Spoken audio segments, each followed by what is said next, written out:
Welcome to the Tech Egg. Don't get scrambled. Enjoy the video. You begin by verifying the exact WAP variant you need and that your character meets level and class requirements. Once done, gather the base weapon, misos, scrolls, and any fusion materials so you won't interrupt crafting. Place items into crafting slots in the correct order. This matters because slot position can affect outcomes. While you work, keep a backup base weapon ready in case of failure.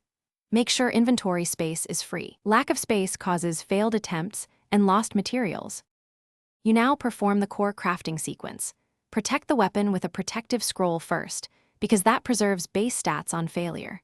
Then add stat-enhancing scrolls or cores in the order that minimizes rollback, typically stability items before high-variance upgrades. Once applied, use success boost consumables or event bonuses to raise chance rates. This reduces repeat attempts.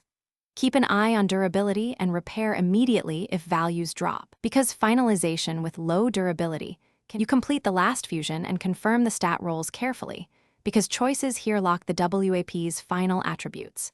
If the result is unsatisfactory, check for available rescue or reverse consumables that salvage or reroll stats.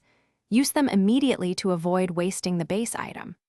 If irreversible failure occurs, analyze your log of materials, success rates, and the sequence you used so you can adjust strategy next time. One key troubleshooting tip: always keep one protective item in reserve to prevent total loss.